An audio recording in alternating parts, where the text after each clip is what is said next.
النهارده هنعمل مع بعض احلى طبق كشري ممكن انت تعمليه في البيت. حاجه كده حصري ولاول مره، كل تريكات واسرار المحلات هتلاقيها النهارده في وصفتنا، بطعم وريحه كشري المحلات. بجد طبق لا يعلى عليه، وريحته اللي بتجيبنا من اخر الدنيا، هتلاقي كل جيرانك بيشموها في مطبخك.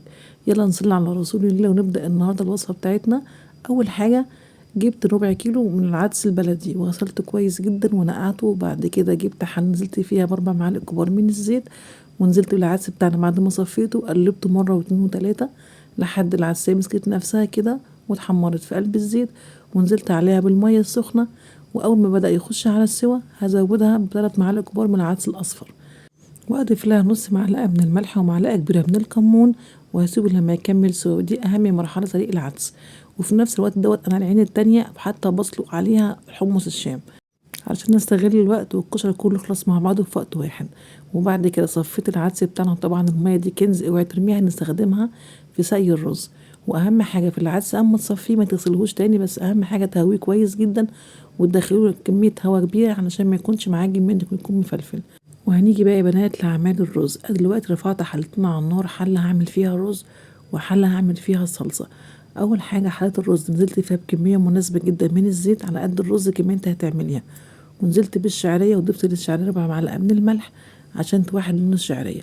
ولما الشعريه بتحمر هنزل عليها بالرز بتاعنا واقلبه كويس جدا مع الشعريه. وبعد كده هضيف لهم 1/4 معلقة من الفلفل الاسود و1/4 معلقة من الكمون ومعلقه صغيره من الملح، لان احنا هنزوده بميه سليق العدس اللي احنا كنا راكنها من شويه، وطبعا كنا حاطين فيها ملح برضو، فحاولت اقلل الملح في الرز. وكده الرز بتاعنا كمان خلص. هنيجي بقى نشوف الصلصه بتاعتنا. بعد الثومه ما اتحمرت كويس جدا في الزيت، نزلت عليها معلقتين كبار من الخل والطماطم، كنت ضربها في الخلاط ومحضرة، ونزلت بقى على طول على الطشة بتاعتنا الخل بالثوم.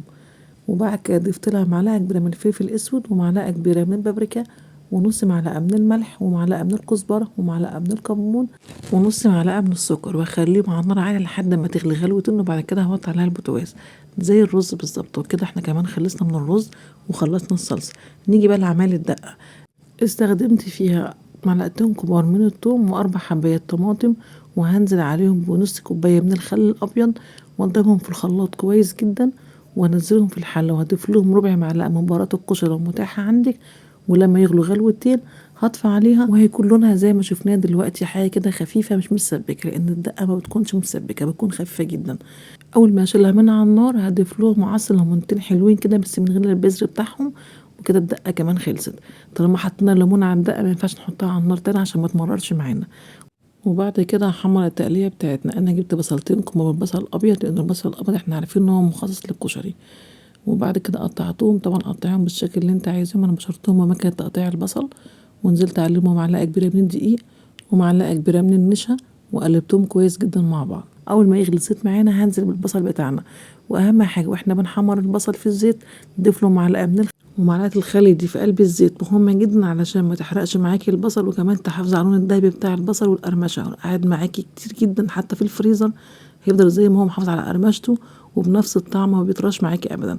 اما بالنسبه للشطه فانا استخدمت معلقتين كبار من الزيت وحطيت عليهم معلقتين كبار من الشطه الحمراء الناعمه الحراقه. وبعد كده اول ما الشطه اتحمرت في الزيت ضفت لها معلقتين من هريسه الشطه الحمراء ونص كوبايه من صلصه الطماطم، وسبتهم على النار يغلوا مع بعض لحد ما تسبكوا. بقى ده شكل الشطه بتاعتنا بعد ما اتسبكت، بجد بتبقى حاجه حلوه، بتبقى قنبله بصراحه يعني. وبعد كده هقول لكم بس تركه صغيره بالنسبه للمكرونه يا بنات. انا سلقتها وانا بتصور معاكم سلقه عادي جدا تقليدي جدا زي اي مكرونه، بس ضفت في الميه معلقه من الزيت ومعلقه من الملح. واهم حاجه في المكرونه الكشري بالذات تكون مسلوقه نص تسويه. وبعد كده اصفيها كويس جدا وهويها، يعني بقلبها كل شويه كده بالمصفى لو حسيت انها ملزقه معاكي قوي، ضيفي لها شويه ميه ساقعين كده برديهم بيها، وبعد كده صفيها كويس من الميه. وحطيت الحله على النار ونزلت فيها معلقه من الزيت اول ما سخنت، وطفيت عليهم ونزلت بالمكرونه بتاعتنا قلبتهم في قلب الزيت تقلبتين كده. وكده الكشري بتاعنا بقى خلاص يا بنات جاهز. وفي يا بنات برضو تركه تانية بالنسبه لصلصه الكشري، بضيف لها معلقه من تحمير البصل. باخد حبه من تقليه البصل كده اكسرهم كده على قد ما اقدر وانزل بيهم في قلب الصلصه وهي على النار. عايزه اقول لكم يا بنات هيطلع معاكي طبق كشري بجد عظمه، حاجه كده خطيره. والله الكشري بالذات لما اعمله هنا في العماره من كتر ريحته وجماله لازم انت جيران ابعتلنا انت عامله كشري النهارده، فصدقيني هيفرق معاك جدا في الطعم. وبألف هنا وشفا، يا رب يكون الوصفه عجبتك.